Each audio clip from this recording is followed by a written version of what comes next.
أشهد أن لا إله إلا الله. الحمد لله خالق الوجود من العدم، وجاعل النور من الظلم، ومخرج الصبر من الألم، فملقي التوبة على الندم. فنشكره على المصائب كما نشكره على النعم، ونصلي على رسوله الأكرم ذي الشرف الأشم والنور الأتم والكتاب المحكم وكمال النبيين والخاتم، سيد ولد آدم، الذي بشر به عيسى بن مريم ودعا لبعثته إبراهيم عليه السلام حين كان يرفع قواعد بيت الله المحرم. فصلى الله عليه وسلم وعلى أتباعه خير الأمم الذين بارك الله بهم كافة الناس العرب منهم والعجم. الحمد لله الذي لم يتخذ ولدا ولم يكن له شريك في الملك ولم يكن له ولي من الذل وكبره تكبيرا. والحمد لله الذي أنزل على عبده الكتاب ولم يجعل له عوجا. والحمد لله الذي نحمده ونستعينه ونستغفره ونؤمن به ونتوكل عليه ونعوذ بالله من شرور أنفسنا ومن سيئات أعمالنا. من يهده الله فلا مضل له ومن يضلله فلا هادي له. ونشهد أن لا إله إلا الله وحده لا شريك له، ونشهد أن محمدًا عبد الله ورسوله أرسله الله تعالى بالهدى ودين الحق ليظهره على الدين كله، وكفى بالله شهيدا. فصلى الله عليه وسلم تسليما كثيرا كثيرا. أما بعد، فإن أصدق الحديث كتاب الله، وخير الهدي هدي محمد صلى الله عليه وسلم، وإن شر الأمور محدثاتها، وإن كل محدثة بدعة، وكل بدعة ضلالة، وكل ضلالة في النار. قال الله عز وجل في كتابه الكريم بعد أن أقول أعوذ بالله من الشيطان الرجيم: أفنجعل المسلمين كالمجرمين ما لكم كيف تحكمون. رب اشرح لي صدري ويسر لي أمري واحلل عقدة من لساني يفقه قولي. اللهم ثبتنا عند الموت بلا إله إلا الله. اللهم اجعلنا من الذين آمنوا وعملوا الصالحات وتواصوا بالحق وتواصوا بالصبر. آمين يا رب العالمين. রাসূল সাল্লাল্লাহু আলাইহি সাল্লামের আগমনের এবং কোরআন নাজিলের অনেক আগে থেকে বহু শতাব্দী ধরে পৃথিবী একটি নির্দিষ্ট পন্থায় পরিচালিত হয়েছে। অতীতকালের প্রচলিত কিছু জীবন পদ্ধতি নিয়ে আমি আপনাদের মনোযোগ আকর্ষণ করতে চাই, যা পৃথিবীতে আধিপত্য বিস্তার করেছিল। এটা ছিল খ্রিস্টানদের একটা জীবন পদ্ধতি, কিন্তু অন্য সভ্যতাগুলোতেও এর উপস্থিতি পাওয়া যায়। চাইনিজ সভ্যতা, ভারতীয় সভ্যতা, পারস্য সভ্যতা ইত্যাদি। সমাজকে বিন্যস্ত করার জন্য তাদের নির্দিষ্ট পন্থা ছিল। আমি এখানে খ্রিস্টানদের উদাহরণ দিব। তাদের এরকম ধারণা ছিল যে কিছু মানুষ শাসন করার জন্যই জন্মেছে, কিছু মানুষ রাজকীয় রক্ত নিয়ে জন্মেছে, আর সৃষ্টিকর্তা চান যে এই লোকগুলোই পৃথিবী শাসন করুক। যেহেতু ইতিমধ্যেই তাদের শাসন ক্ষমতা রয়েছে, এর অর্থ সৃষ্টিকর্তা এরকমটাই চান। এটাই সৃষ্টিকর্তার ইচ্ছা। এই শাসকরা হলো বিশেষ মানুষ। কোনো কৃতকর্মের জন্য তারা বিশেষ মর্যাদা সম্পন্ন না, বরং তাদের বিশেষত্ব শুধুমাত্র বংশ পরিচয়ের কারণে। শুধুমাত্র জন্মগ্রহণের মাধ্যমেই তারা বিশেষ। তারা সাধারণ মানুষের চাইতে উত্তম। সামাজিক এই কাঠামোর দ্বিতীয় অংশটি হল, তারা মনে করত যে সমাজের এমন কিছু মানুষ রয়েছে যারা সৃষ্টিকর্তা কর্তৃক বাছাইকৃত। এরা ছিল পবিত্র মানুষ, সাধক, পুরোহিত, গির্জার যাজকগণ। তারাই একমাত্র মানুষ যারা জানে যে সৃষ্টিকর্তা আসলে কে, অন্য কেউ তা বুঝতে পারবে না। এই লোকগুলোই ধর্ম বুঝতে পারে, এই লোকগুলোই সৃষ্টিকর্তার বিধানগুলোকে বুঝতে পারে, আর একমাত্র এই লোকগুলোই সৃষ্টিকর্তার প্রতিনিধি হয়ে কথা বলতে পারে। যদি কেউ তাদের সাথে দ্বিমত পোষণ করে, তাহলে সে কোনো মানুষের সাথে দ্বিমত পোষণ করছে না, বরং স্বয়ং সৃষ্টিকর্তার সাথেই দ্বিমত পোষণ করছে। তো এই দুটি শ্রেণী, একদিকে ছিল রাজকীয় অভিজাত শ্রেণী, আর অন্যদিকে ছিল আধ্যাত্মিক অভিজাত শ্রেণী।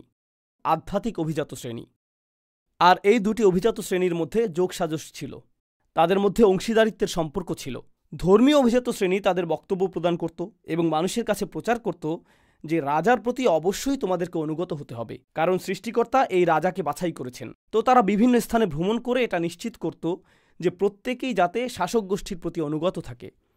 আর শাসক গোষ্ঠীও ধর্মযাজকদের কাছে এসে বলতো, আমরা আপনাদের গির্জাগুলোর অর্থায়ন করব, আমরা আপনাদের সুরক্ষা প্রদান করব, আমরা নিশ্চিত করব প্রত্যেকেই যাতে আপনাদের কথা শুনে। কেউ যদি আপনাদের বিরোধিতা করে আমরা তাদেরকে হত্যা করব। এভাবে আমরা আপনাদেরকে রক্ষা করব, আর আপনারা সকলকে বলবেন যাতে তারা আমাদেরকে অনুসরণ করে।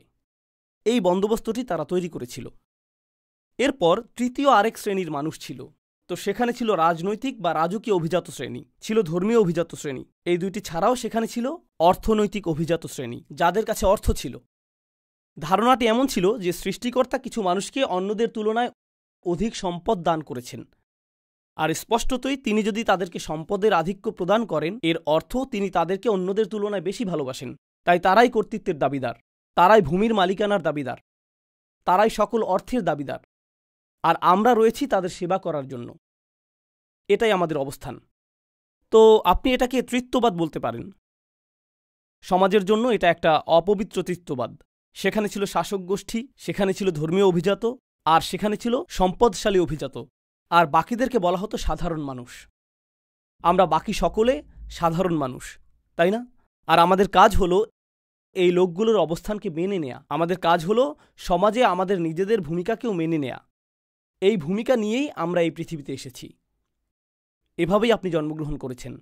এটা ছিল খ্রিস্টানদের সমাজ ব্যবস্থার ধরন। তবে চাইনিজদেরও একই প্রকৃতির নিজস্ব সমাজ ব্যবস্থা ছিল, হিন্দুদেরও সমাজ ব্যবস্থা ছিল, অগ্নিপূজারীদেরও একই প্রকৃতির নিজস্ব সমাজ ব্যবস্থা ছিল, কিন্তু তাদের সকলের কিছু বিষয় ছিল অভিন্ন। এমনকি ফেরাউনের সময়ে গেলেও আপনি একই সূত্র দেখতে পাবেন। ফেরাউন বিশ্বাস করত যে সে সৃষ্টিকর্তা কর্তৃক বাছাইকৃত, তার রক্তে আভিজাত্য রয়েছে। তার একটি যাজক গোষ্ঠী ছিল যারা প্রচার করে বেড়াতো যে তোমাদেরকে ফেরাউনের অনুগত হতে হবে। আর তার ছিল ব্যবসায়ী শ্রেণী, যারা সকল শ্রমজীবীদের সেবা গ্রহণ করত। এটাই সমাজের বিন্যাস। এই তিনটি শ্রেণী একে অপরের সহায়ক ছিল, আর এই শ্রেণীগুলোর জন্য আইন সমানভাবে প্রযোজ্য ছিল না। সাধারণ কোনো মানুষ যদি অপরাধ করত তাকে শাস্তি পেতে হতো, কিন্তু এই তিন শ্রেণীর কেউ যদি অপরাধ করত তখন তারা একে অপরকে রক্ষা করত। তারা এই তিন শ্রেণীর মানুষদের জন্য শাস্তি থেকে বাঁচার উপায় বের করত, যেখানে অন্যরা ঠিকই শাস্তি পেত। এটা ছিল তাদের সমাজ ব্যবস্থার অংশ। তারা মানুষের কাছে প্রচার করত যে আইন সবার জন্য সমান, কিন্তু তা অবশ্যই তাদের জন্য প্রযোজ্য না যারা আইনের ঊর্ধ্বে। আর এই তিনটি শ্রেণী আইনের ঊর্ধ্বে। এই বিন্যাসটি এমনকি মক্কাতেও তার নিজস্ব ভঙ্গিতে রাসূল সাল্লাল্লাহু আলাইহি সাল্লামের সময়ে বিদ্যমান ছিল। কুরাইশরা মনে করত যে কাবার তত্ত্বাবধানের জন্য তারা বাছাইকৃত। তারা মক্কার রাজকীয় অভিজাত শ্রেণী। আরবে বিভিন্ন ধর্মীয় শ্রেণীর মানুষ ছিল বিভিন্ন প্রতিমা, বিভিন্ন বিশ্বাস, আর সকলেই কুরাইশদেরকে সমীহ করে চলত। সকলেই। কুরাইশদের সাথে ঝামেলা করা যাবে না, তারা সুরক্ষিত সম্প্রদায়। সেজন্যই কুরাইশরা যখন ব্যবসার উদ্দেশ্যে ভ্রমণ করত কেউই তাদেরকে আক্রমণ করত না, কারণ তারা সুরক্ষিত ছিল ধর্মীয় শ্রেণী দ্বারা। আর এমন লোকে ছিল যারা প্রচুর সম্পদের অধিকারী। যখন কোরআন নাজিল হল, যখন আল্লাহ রাসূল সাল্লাল্লাহু আলাইহি সাল্লামের কাছে তার চূড়ান্ত ওহী প্রদান করলেন, এটা একেবারে শুরু থেকেই ছিল একটা বিপ্লব। আল্লাহ আমাদেরকে শিক্ষা দিচ্ছেন যে তিনি ছাড়া আর কারও উপাসনা করা যাবে না। আর তিনি সকল মানুষকে সৃষ্টি করেছেন একজন মাত্র মানব থেকে, আদম আলাইহিস সালাম থেকে, যার অর্থ অভিজাত রক্ত এবং কৃষকের রক্ত, দাসের রক্ত এবং দাসের মালিকের রক্ত, ধনীর রক্ত এবং দরিদ্রের রক্ত, সবগুলোই একমাত্র আদম আলাইহিস সালামের রক্ত। এতে কোনো পার্থক্য নেই। আর যখন তারা আল্লাহর উদ্দেশ্যে নামাজ পড়বে, সেখানে অভিজাতদের জন্য আলাদা কাতার থাকবে না। দ্বিতীয় কাতার ধর্মীয় অভিজাতদের জন্য, তারপর তৃতীয় কাতার অর্থশালী অভিজাতদের জন্য, আর তারপর দরিদ্র মানুষ পেছনের কাতারে থাকবে। এরকমটা হবে না। যখন মুসলিমরা নামাজের জন্য দাঁড়ায়, হামজা রাদিয়াল্লাহু তাআলা আনহুর মতো উচ্চ মর্যাদা সম্পন্ন ব্যক্তিরা যেই কাতারে দাঁড়াবে, সেখানে বিলাল রাদিয়াল্লাহু তাআলা আনহুর মতো দাসেরাও থাকবে। তারা সকলে একই কাতারে দাঁড়াবে।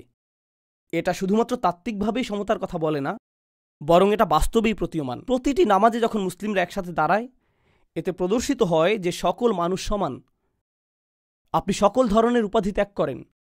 যদি কেউ অভিজাত হয়, যদি কেউ গবেষক হয়, যদি কেউ ব্যবসায়ী হয়, যদি কেউ মন্ত্রী হয়, সে যাই হোক, বাইরে সেই আভিজাত্যের জুতাগুলো তাকে খুলে ফেলতে হয়।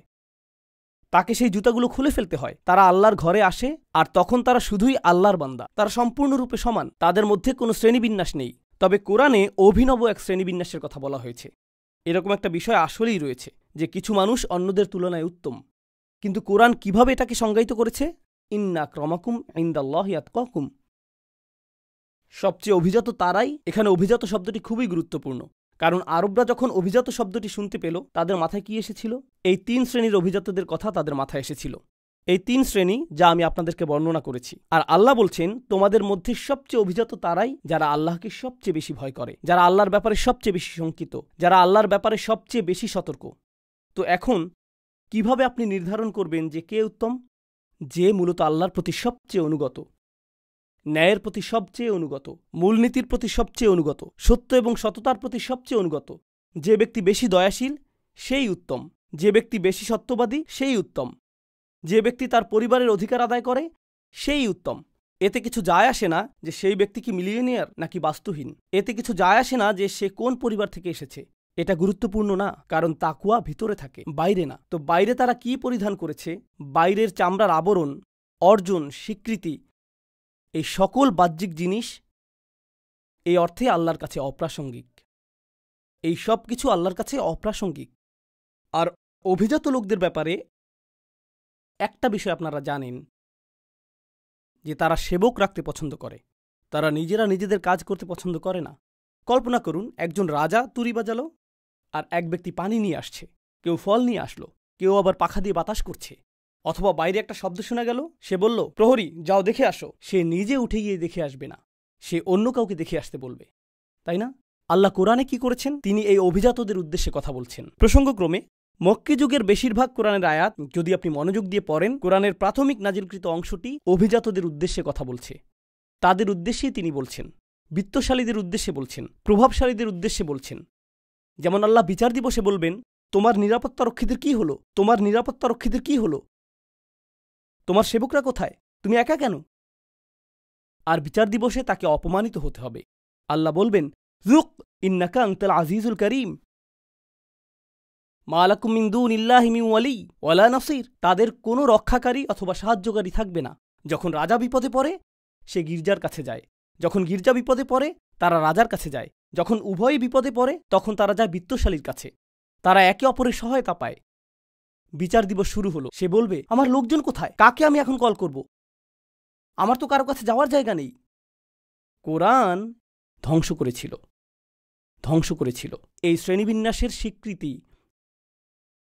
মানবজাতির সকলেই সমান, মানবজাতির সকলেই মর্যাদা পাবার যোগ্য। কেউ নিচু শ্রেণী নিয়ে জন্মায়নি, কেউ কম সম্মানের যোগ্য না কারণ তার অর্থ সীমিত, কেউ বেশি সম্মানের যোগ্য না কারণ তার প্রভাব বেশি। বিষয়টা এরকম না। কারাম। সম্মান আসে তাকওয়া থেকে। সম্মান সম্পূর্ণ ভিন্ন স্থান থেকে আসে, সম্পূর্ণ ভিন্ন স্থান থেকে। আর এই ধারণাটিকে চমৎকার মনে হয়, কিন্তু এটা একই সাথে বিপজ্জনক ধারণা। এটা আসলেই বিপজ্জনক ধারণা। কারণ আপনি যদি এই ধারণাটি গ্রহণ করেন, তখন আপনি মানুষকে কিছু করতে বলবেন আর তারা সেটাকে প্রশ্নবিদ্ধ করবে না, এমনটা হবে না। কারণ যদি আমি আপনাকে কিছু করতে বলি, সেক্ষেত্রে আমাকে প্রশ্ন করার অধিকার আপনার রয়েছে। আপনি এটা কোথা থেকে পেয়েছেন? আপনার যুক্তি প্রমাণ কি? হাতু বুরহানাকুম ইন কুনতুম সাদিকিন। আপনার যুক্তি প্রমাণ হাজির করুন। কিন্তু আপনি যদি গির্জা অথবা ধর্মীয় অভিজাত সম্প্রদায় হয়ে থাকেন, তখন আপনি আল্লাহর পক্ষ থেকে কথা বলেন। আপনাকে কখনোই প্রশ্ন করা যায় না। কেউ আপনাকে প্রশ্ন করতে পারে না, কারণ আপনাকে প্রশ্ন করা স্বয়ং সৃষ্টিকর্তাকে প্রশ্ন করারই শামিল। প্রশ্ন করলে তো ভাবমূর্তি ধ্বংস হয়ে যাবে। এজন্যই আপনি দেখবেন যে আমাদের ঐতিহ্য, মুসলিম চিন্তাবিদদের ঐতিহ্য অনেক আলাদা। ইহুদি ঐতিহ্য, খ্রিস্টান ঐতিহ্য এবং অন্যান্য ঐতিহ্যের তুলনায় আমাদের চিন্তাবিদদের ঐতিহ্যে, ধরুন একজন চিন্তাবিদ কোরআনের একটি তাফসির রচনা করেছেন, অন্য আরেকজন চিন্তাবিদ কোরআনের অন্য আরেকটি তাফসির রচনা করে প্রথম চিন্তাবিদের মতামতের সাথে দ্বিমত পোষণ করেছেন। তিনি এমনটা লিখেছেন, আর এই কারণে আমি তার সাথে দ্বিমত পোষণ করি। তখন কেউ এটা দেখে এই কথা বলে না যে দেখো এটা তো কুফর, কিভাবে সে এই চিন্তাবিদের সাথে দ্বিমত পোষণ করছে। না, এখানে কেউই যাজক না, এখানে কেউই অতি পবিত্র না। ওনারা সকলেই মানুষ যারা সর্বোচ্চ চেষ্টা করেছেন আল্লাহর বাণীকে উপলব্ধি করার। তারা একে অপরের সাথে মতবিরোধ করতে পারেন, বিতর্ক করতে পারেন। আর এটাই আসলে আমাদের ধর্মের শক্তিমাত্রা। ইসলাম আগমনের আগে কৌতূহল জাগ্রতকারী আরেকটা বিষয় ঘটেছিল, আর তা হলো বাইবেল সবার জন্য সহজলভ্য ছিল না। আপনি বাইবেল হাতে নিয়ে পড়া শুরু করতে পারতেন না। আপনাকে যথাযথ কর্তৃপক্ষের কাছে যেতে হতো, তারাই আপনাকে বলবেন যে এটা কি বলছে। তাওরাত এবং বাইবেল গ্রন্থ আকারে মানুষের কাছে ছিল না। তারা কিছু মৌলিক দোয়া এবং প্রার্থনা জানত, কিন্তু লিখিত গ্রন্থটি ছিল গির্জার অধিকারে। লিখিত গ্রন্থটি ইহুদি রাবাইদের অধিকারে ছিল। যখন আল্লাহ আমাদেরকে চূড়ান্ত ওহী প্রদান করলেন, তিনি এটাকে গ্রন্থ আকারে নাজিল করেননি, যাকে গোপন কোনো স্থানে সংরক্ষণ করতে হবে, যাতে বিশেষ কিছু মানুষ শুধু এর নাগাল পায়। কোরআনকে মুখস্থ করা হয়েছিল এবং এটাকে ছড়িয়ে দেয়া হয়েছিল জিহ্বার দ্বারা। যে কোনো কানই এটা শুনতে পারত। এটা সংরক্ষিত কোনো তথ্য না, প্রত্যেকের জন্য এটা অবারিত। আর শুধুমাত্র এটুকুই একটা বিপ্লব ছিল। শিক্ষা প্রত্যেকেরই নাগালের মধ্যে, আল্লাহর বাণী প্রত্যেকেরই নাগালের মধ্যে। প্রত্যেকেরই আল্লাহর বাণী নিয়ে চিন্তা করা উচিত। এরপর তাদের যেতে হবে এমন ব্যক্তিদের কাছে যারা আরও বেশি জানে, এবং শিখতে হবে। এটার অর্থ কি? তাদেরকে হতে হবে অনুসন্ধিৎসু, তাদেরকে হতে হবে চিন্তাশীল, বিশ্বাসী। তারা এজন্য বিশ্বাসী না যে কেউ তাদেরকে বিশ্বাসী হতে বলেছে, তাদেরকে নিজে থেকেই বিশ্বাসী হতে হবে। আলা বাসীরহ। এটা ছিল তাৎপর্যপূর্ণ একটা বিপ্লব। এটা আসলে ইসলামী বিপ্লব। এটা নিয়েই রাসূল সাল্লাল্লাহু আলাইহি ওয়াসাল্লাম এসেছিলেন। আমি এগুলো আপনাদেরকে বলছি কারণ আমরা ইতিহাসের নির্দিষ্ট একটি সময়ে বাস করছি। ১৫০০ বছর হয়ে গিয়েছে রাসূল সাল্লাল্লাহু আলাইহি ওয়াসাল্লামের আগমনের পর। প্রায় ১৫০০ বছর পার হয়ে গিয়েছে। তো এটা দীর্ঘ একটা সময়। তলা আলাইহিমুল আমাদ, এভাবে কোরআন আমাদের পূর্ববর্তীদের বর্ণনা করেছে। তাদের উপর দীর্ঘ সময় পার হয়ে গিয়েছে। সময়ের সাথে সাথে যা ঘটে তা হলো আমরা কিছু জিনিসের কথা ভুলে যাই যা প্রথমে উপস্থিত ছিল। আমরা শুধুমাত্র একটা সংস্কৃতিতে পরিণত হই, ঠিক যেভাবে অন্য সকল ধর্ম সংস্কৃতিতে পরিণত হয়েছে। আমরা মুসলিম পরিবারে জন্মেছি, আমরা মুসলিম সমাজের মাঝে জন্মেছি। সব কিছু ছকবাঁধা নিয়মে চলবে, এতে আমরা অভ্যস্ত হয়ে পড়েছি। আমরা কখনো প্রশ্ন তুলি না, আমরা কখনো অনুসন্ধান করি না। আর আমরা ইসলাম পালন করি কারণ আমাদের পরিবেশ ইসলামিক। দয়া করে মনোযোগ দিয়ে কথাটি শুনুন। আমরা ইসলাম গ্রহণ করেছি কারণ আমরা আমাদের পরিবারে অথবা সমাজে ইসলামিক পরিবেশ পেয়েছি। তো আমাদের ইসলাম ভিতর থেকে আসেনি, এটা এসেছে পরিবেশ থেকে, যা থাকে বাইরে। কিন্তু এখন সময় পরিবর্তিত হয়েছে। যদি আপনি ত্রিনিদাদে বাস করেন, টেক্সাসে বাস করেন, লাহোরে বাস করেন অথবা ঢাকায় বসবাস করেন, কিছু যায় আসে না পৃথিবীর কোথায় আপনি বসবাস করছেন। এখন আপনার পরিবেশ কিন্তু চারপাশের পরিবেশই নয়, এই ডিভাইসের মধ্যেও একটা পরিবেশ রয়েছে, এখানেও একটা পরিবেশ রয়েছে। আপনার সামনে এখন এমনভাবে সবকিছু উন্মুক্ত হয়েছে যা আগে কখনোই হয়নি। মানবজাতির কাছে এর আগে কখনোই এত কিছু উন্মুক্ত হয়নি। তো আপনার পরিবেশ যা আপনাকে নিরাপদ রাখত, আর আপনার বিশ্বাস যা নিয়ে আপনি স্বাচ্ছন্দ্যে থাকতেন, কারণ আপনার চারপাশের সকলে তাই বিশ্বাস করে যা আপনি বিশ্বাস করেন, সেটা এখন আর থাকছে না। সেটা এখন হুমকির সম্মুখীন, সেটা প্রশ্নের সম্মুখীন, সেটা সন্দেহ সংশয়ের সম্মুখীন। এখন আপনার সামনে দুটি রাস্তা খোলা রয়েছে। যদি আপনি ঈমান রক্ষা করতে চান, আপনার ঈমান রক্ষা করার জন্য দুটি রাস্তা খোলা রয়েছে। আমি ইন্টারনেট বন্ধ করে দিব, আমি পৃথিবীর সাথে যোগাযোগ বন্ধ করে দিব, আমি কারোর সাথে কথা বলবো না, আমি শুধু অল্প কিছু মানুষের মাঝে থাকতে চাই যা আমার ঈমানকে রক্ষা করবে। আর সবকিছুই ফিতনা, অন্য সবকিছুই কুফর, অন্য সবকিছুই আমাকে ধ্বংস করে দিবে। প্রসঙ্গক্রমে কয়েকশো বছর আগে গির্জাগুলো মানুষকে বলতো যে জ্ঞান অর্জন করবে না, প্রশ্ন করবে না, অনুসন্ধানী হবে না, কারণ যদি তুমি বাইরের কোনো কিছু শিখো, এটা তোমার বিশ্বাসকে ধ্বংস করে দিবে, এটা তোমার বিশ্বাসকে ধ্বংস করে দিবে। গির্জাগুলো মানুষকে এটাই বলতো। সেজন্যই তারা বই পুড়িয়ে ফেলত, কারণ তারা চাইতো না যে মানুষ জ্ঞান অর্জন করুক। কারণ মানুষ যদি জ্ঞান অর্জন করে, তারা খ্রিস্টবাদকে প্রশ্নবিদ্ধ করা শুরু করবে। আমরা এটা হতে দিব না, এটা আমাদের গোটা পদ্ধতিকেই ধ্বংস করে দিবে। তো আমাদের সমাধানও যদি হয় যে আমরা কিছু শিখব না, ঈমান রক্ষার জন্য আমরা লুকিয়ে থাকব, তাহলে আমরা ভুলে যাচ্ছি যে আমরা আসলে কারা। আল্লাহ আমাদেরকে এই ধর্ম এই জন্য দেননি যে আমরা পরিবেশ থেকে লুকিয়ে থাকব। আল্লাহ আমাদেরকে এই ধর্ম দিয়েছেন পরিবেশকে পরিবর্তন করার জন্য। এজন্যই আসলে তিনি এই ধর্ম প্রদান করেছেন।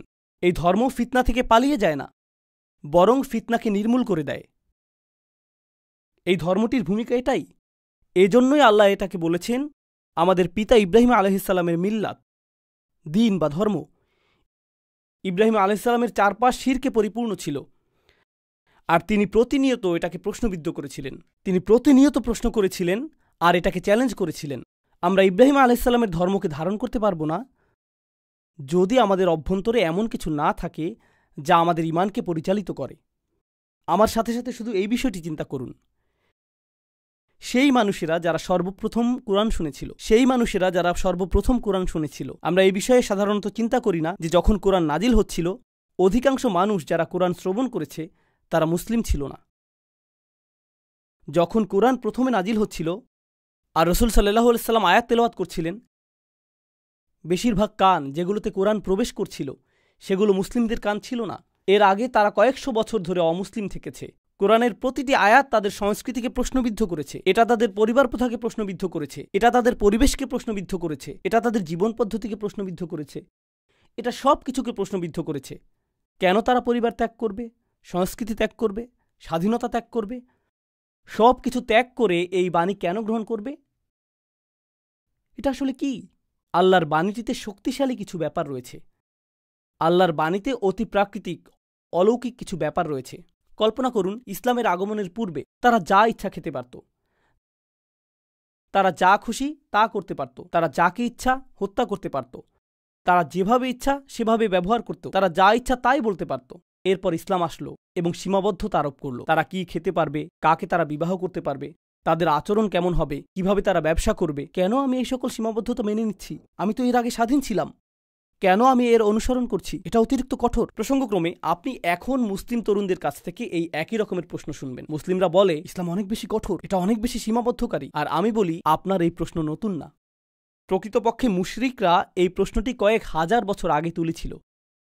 1500 বছর আগে যখন কোরআন প্রথম নাজিল হয়, কেন আমি ধর্মটি গ্রহণ করব যা আমার উপর সীমাবদ্ধতা চাপিয়ে দেয়, যেখানে আমি এটা ছাড়া মুক্ত থাকতে পারি? শিরক অনেক বেশি সহজ, মুশরিক হওয়াটা অনেক বেশি উদারপন্থী, যেখানে ইসলাম অনেক বেশি রক্ষণশীল, তাই না? প্রশ্ন হলো, কেন তারা এটা গ্রহণ করলেন?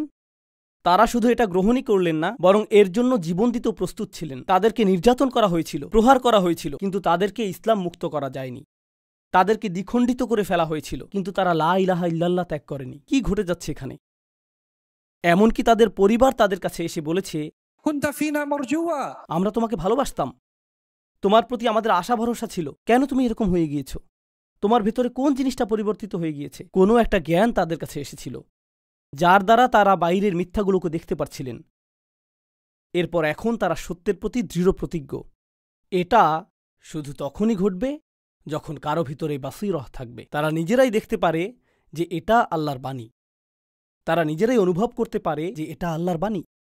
পৃথিবীতে অনেক মুসলিম রয়েছে, কোটি কোটি মুসলিম রয়েছে সারা পৃথিবী জুড়ে। যদি আমাদের বেশিরভাগ মানুষই শুধুমাত্র এজন্যই মুসলিম হই কারণ আমাদের পিতামাতা মুসলিম, কারণ আমাদের আশেপাশের পরিবেশ মুসলিম, তাহলে আমাদের ইসলাম সংকটের মধ্যে আছে। আমাদের ইসলাম সংকটের মধ্যে রয়েছে কারণ আশেপাশের পরিবেশ পরিবর্তিত হচ্ছে, আর যখন আশেপাশের পরিবেশ পরিবর্তিত হয়ে যাবে তখন ইসলামও পরিবর্তিত হয়ে যাবে। যেই জিনিসটি আমাদের ইসলামকে অব্যাহত রাখবে, আশেপাশের পরিবেশ পরিবর্তিত হোক বা না হোক, কোনো কিছু এটাকে প্রভাবিত করবে না যদি ইসলাম ভেতর থেকে আসে, বাইরে থেকে না। এটা ভিতর থেকে আসতে হবে। আমি আমেরিকায় থাকি, কখনো কখনো তরুণ ছেলেরা এসে আমাকে বলে, উস্তাদ, আমেরিকায় মুসলিম হিসাবে বসবাস করা আসলেই কঠিন। আর আমি বলি, আমার জীবনে এর চেয়ে অদ্ভুত কথা আর শুনিনি। আমেরিকায় মুসলিম হিসাবে বসবাস করা খুবই কঠিন।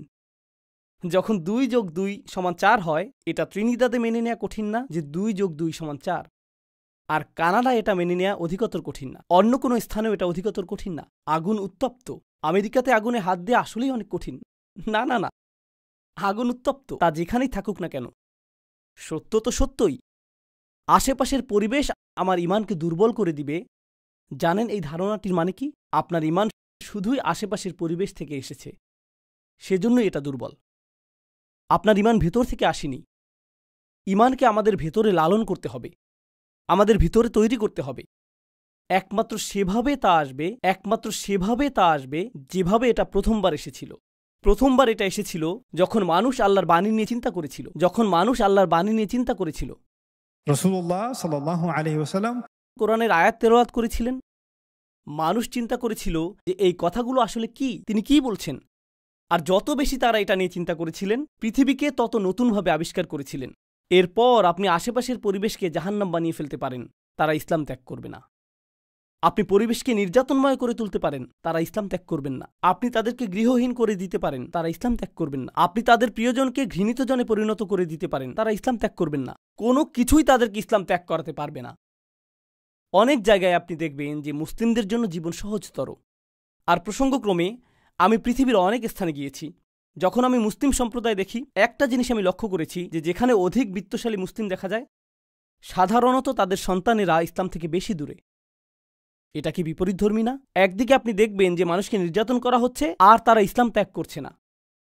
অন্যদিকে এমন মানুষ রয়েছে যাদের জীবন আরামদায়ক, তাদের আছে প্লেস্টেশন 5 বা তার চেয়েও আপগ্রেড। জীবন আরামদায়ক, তাদের কাছে আছে লেটেস্ট আইফোন, তাদের আছে latest iPhone, high speed internet, গ্যারেজে কয়েকটা গাড়ি, জীবন আরামদায়ক। আর হঠাৎ করে ইসলামের ব্যাপারে আমার সন্দেহ তৈরি হয়েছে। কি ঘটে গেল? জানেন কি ঘটেছে? মানসিকতাটা হলো প্রয়োজনীয় সবকিছুই আমার রয়েছে। আমার টাকা আছে, আমার বিনোদন আছে, আমার স্বাস্থ্য আছে, আমার নিরাপত্তা আছে। তাহলে সৃষ্টিকর্তার দরকার কি? ধর্মের কি দরকার? ইতিমধ্যেই আমার সবকিছু রয়েছে, আমার এগুলো দরকার নেই। জানেন নিরাপত্তার এই অনুভূতি কোথা থেকে আসে? এটা আসে আশেপাশের পরিবেশ থেকে। এটা পরিবেশ থেকে আসে। তো এই অবস্থায় মানুষ ঈমান হারাচ্ছে পরিবেশের কারণে, অথবা মানুষ ভাবছে একমাত্র যে উপায়ে তাদের ঈমান রক্ষা পাবে তা হলো অনুকূল পরিবেশ পেলে। চলো এই নষ্ট আমেরিকা থেকে দূরে চলে যাই, আসো কোনো একটা মুসলিম দেশে চলে যাই, যাতে আমরা নিরাপদ পরিবেশে থাকতে পারি। এই চিন্তা পদ্ধতিটা কোরআনের মূলনীতির বিপরীতে চলে যায়। আমাদের ধর্ম মানুষকে নিরাপদ পরিবেশে যেতে উৎসাহিত করে না। আমাদের ধর্ম মানুষকে নতুন পরিবেশ তৈরি করতে উৎসাহিত করে। নতুন পরিবেশ তৈরি করা। সাহাবাগণ তাদের জন্মভূমি ত্যাগ করেছিলেন, তারা মক্কা এবং মদিনার পুণ্যভূমি ত্যাগ করেছিলেন, তারা সেই পুণ্যভূমি ত্যাগ করেছিলেন। এরপর কেউ চলে গেলেন ভারতে, কেউ চলে গেলেন চীনে।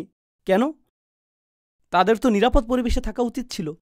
কেন তারা এত দূরে চলে গেলেন? কোন কারণে?